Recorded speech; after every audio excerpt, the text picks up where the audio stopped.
To make perfect macaron shells, we need the proper texture of the macaron batter.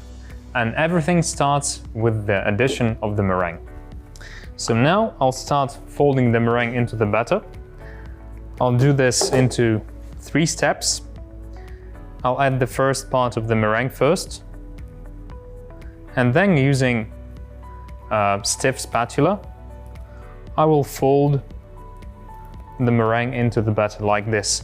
I will start from the center, and by rotating the mixing bowl, I will start folding the meringue into the batter.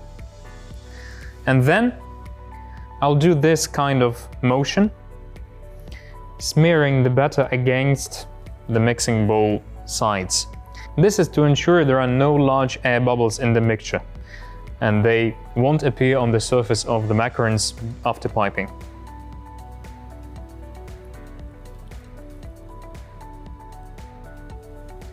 When the first part of the meringue has been mixed in properly, I'll add the second part.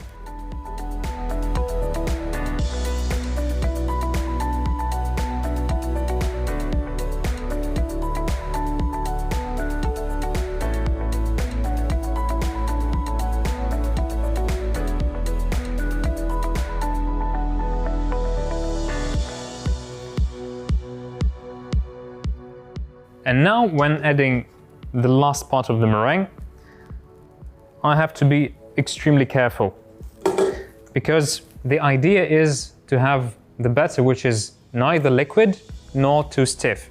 So the last portion of the meringue will be mixed in with extreme care. Same technique, but really gently. Like this. Slowly, until everything mixes in properly, and then I'll show you how to check the texture of the batter.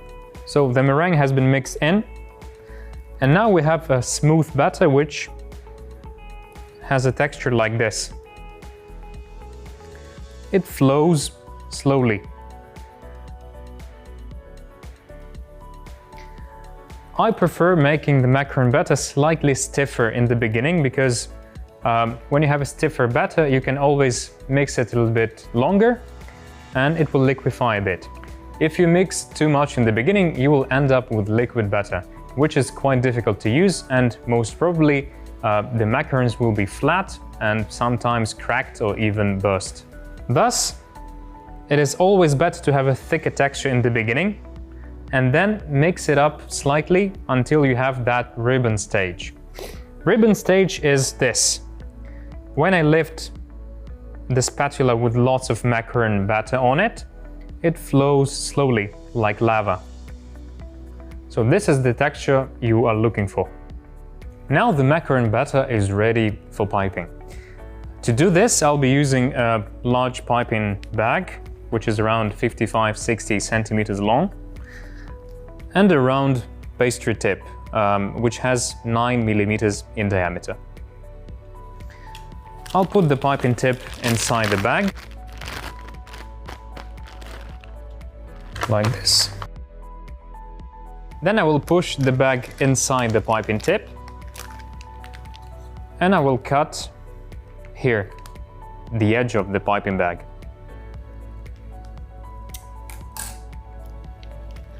Then I will fill half of the bag with the macaron batter. Don't put too much of the batter, otherwise it will be quite difficult to pipe, and plus, with the warmth of your hand, the macaron batter will liquefy during piping, and it will affect the final texture and the appearance of your macaron shells. So now, as you can see, I hold the piping bag like this, and using a scraper, I will fill the bag with the macaron batter. I'm taking a bit of the batter and scraping it against my finger.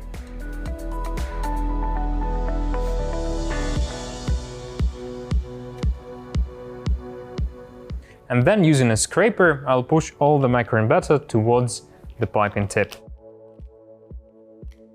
And then I will take the piping bag again and will twist the empty side of the bag like this, and then we'll release the tip. Now I will pipe the macarons. To do this, I'll be using a silicone sheet, but you can also pipe them on a high-quality parchment paper. In order to have the macaron shells of the same size, I'm going to use a stencil. I made it myself, like this. This is a parchment paper and circles drawn with a pencil and a round cutter. Instead of this, you can also use the silicone sheets with the stencil printed directly on them. So now I'll put the silicone sheet on top of the stencil. As you can see, it is visible.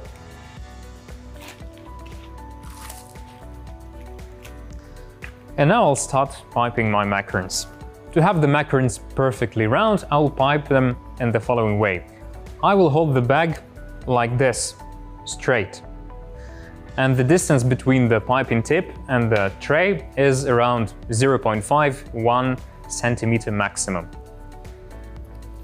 Then I will start piping. And when the size is okay, I will stop pushing the batter and I will twist the piping bag like this. If the macaron batter is done properly and its texture is correct, then after a while the macaron shell will become perfectly smooth. However, if it doesn't happen, you can tap the tray a little bit like this and your shells will turn smooth.